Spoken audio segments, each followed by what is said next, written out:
Laymen's evangelical fellowship స్థాపకులు ఎన్ దానియల్ గారు 1955వ సంవత్సరం ఏప్రిల్ 16వ తేదీన చేసిన ప్రసంగం లూకా సువార్త 12వ అధ్యాయం 31వ వచనం.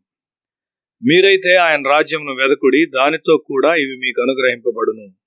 48వ వచనంలో ఎవనికి ఎక్కువగా ఇయ్యబడునో వాని యొద్ద ఎక్కువగా తీయజూతురు, మనుషులు ఎవనికి ఎక్కువగా అప్పగింతురో వాని యొద్ద ఎక్కువగా అడుగుదురు. దేవుని యొక్క గొప్ప లక్ష్యము మనిషి హోదాను పెంచుట. అతడు పడిపోయిన మనిషి, దేవుడు అతన్ని లేపి అత్యున్నతమైన మనసుతో పనిచేయనట్లు అతన్ని కోరుచున్నాడు. ఒక పాపిగా ఉండుటకు మనిషి చేయబడలేదు. దేవుని పోలికలోనికి లేచుటకైన అవకాశములు అతనికి ఇవ్వబడినవి. దైవిక స్వభావమునకు సంబంధించిన ఉన్నతమైన ఆజ్ఞ క్రింద ఉండునట్లు ప్రపంచం చేయబడింది.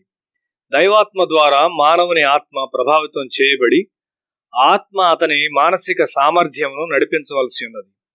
యేసు తన శిష్యులను ఆ విధంగా తయారు చేయట్లో విజయుడయ్యాడు. మత్తయి సువార్త 19వ అధ్యాయం 27-28 వచనాలు. పేతురు, ఇదిగో మేము సమస్తమును విడిచిపెట్టి నిన్ను వెంబడించితిమి గనుక మాకేమి దొరుకునని ఆయన అడుగ్గా యేసు వారితో ఇట్లనెను, ప్రపంచ పునర్జన్మమందు మనుష్య కుమారుడు తన మహిమగల సింహాసనం మీద ఆసీనుడై ఉండినప్పుడు నన్ను వెంబడించిన మీరును 12 సింహాసనం మీద ఆసీనులై ఇశ్రాయేలు 12 గోత్రముల వారికి తీర్పు తీర్చుదురు. దేవుడు మన కొరకు గొప్ప విషయాలను మనసులో కలిగి ఉన్నాడు. లూకా సువార్త 12వ అధ్యాయం 32వ వచనము, చిన్నమందా భయపడకుడి, మీకు రాజ్యం అనుగ్రహించుటకు మీ తండ్రికి ఇష్టమై ఉన్నది. లోకములో రకరకములైన జీవితములు ఉన్నాయి. పక్షి జీవితము, జంతు జీవితము, మొక్క జీవితము మొదలైనవి. మనము ఒక వైద్య కళాశాల లేక ఇంజనీరింగ్ కళాశాల విద్య ద్వారా వెళుచున్నప్పుడు ఒక డాక్టర్ లేక ఇంజనీరు మనసుతో మనం బయటకు వస్తాం. దేవుడు మనలో ఒక ఉన్నత స్థాయికి మరియు ఒక ఉన్నత గ్రహింపునకు ఎత్తాలని కోరుచున్నాడు.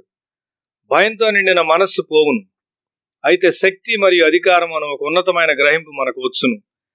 చిన్నమందా భయపడకుడి, మీకు రాజ్యం అనుగ్రహించుటకు మీ తండ్రికి ఇష్టమై ఉన్నది. దేవుని రాజ్యం యొక్క పౌరసత్వమును నీవు కలిగి ఉన్నావని దాని అర్థం.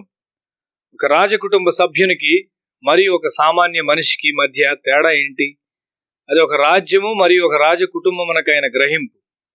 నేను దేవునికి చెందిన వాడను, నా మీద ఈ రోగమునకు శక్తి లేదు, ఈ పాపమునకు నా మీద శక్తి లేదు, నా పొరుగువానికి సహాయం చేయుటకు నాకు శక్తి కలదు అని చెప్పగలిగే మెట్టు. తుఫాను మధ్యలో నిద్ర నుండి యేసు మేల్కొల్పబడినప్పుడు శిష్యుల వైపు ఆశ్చర్యంగా చూచి, మీరెందుకు విశ్వాసం కలిగి ఉండలేదు అని వారిని అడిగాడు. దేవునితో నీ స్థానాన్ని గ్రహించుకును. ఒక తక్కువైన స్వభావం నుండి ఒక ఉన్నతమైన స్వభావమునకు మార్పు చెందు ప్రభావమునకై యేసు చనిపోయాడు. మనతో 2 రకాలైన పాపములను మనం తీసుకుని వెళ్తూ ఉంటాం. ఒకటి వంశక్రమంగా వచ్చు పాపాలు, 2 మన సొంత పాపాలు. మొదటివి యేసు మరణం ద్వారా కొట్టివేయబడ్డాయి. ఆయన నీ కొరకు చనిపోయాడని నమ్మిన క్షణాన ఇది జరుగును. నీ సొంత ఒప్పుకోలు మరియు పశ్చాత్తాపం ద్వారా 2వ రకపు పాపము కొట్టివేయబడును. పేతురు, యోహాను మరియు పౌలును ఉన్నతమైన రాజ్య గ్రహింపునకు యేసు లేపాడు. రాజ్యము మీది అని యేసు చెప్పాడు. ఒక్కసారి నీవి గ్రహింపు కలిగి ఉన్నప్పుడు నీవు అబద్ధం చెప్పలేవు. ఇవి విరుద్ధమైనవి. అబద్ధము భయం వలన వచ్చును, అది విశ్వాసమునకు వ్యతిరేకమైనది. మీరు రాజులైన యాజక సమూహం అని గుర్తుంచుకొనుము. నీవు కలిగి ఉన్న దాన్ని అమ్మివేయము, నీ కొరకు పరలోక ధనమును ఏర్పాటు చేసుకును. నీవు ప్రార్థించినప్పుడు నీవు చేయుచున్నదేమి? నీవు ఒక రాజుతో మాట్లాడుచున్నావు. ఆయనతో నీవు మాట్లాడుచున్నప్పుడు ఒక రాజు మనస్సు నీలోనికి వచ్చును. నీ రాజ్యం వచ్చునుగాక, పరలోకంలో ఉన్నట్లు భూమి మీద నీ చిత్తం జరుగునుగాక. దేవుడు నీ ప్రార్థనను వింటూ ఉన్నాడు. నీవు ప్రార్థిస్తున్నట్లయితే అద్భుతమైన విషయాలు జరుగుటాన్ని నీవు చూస్తావు. మొదట దేవుని రాజ్యము నీ హృదయంలోను మరియు ఇతరుల్లోనూ స్థాపించబడవలసి ఉన్నది. ఈ రాజ్యం వచ్చునుగాక అన్న దాని అర్థం ఇది.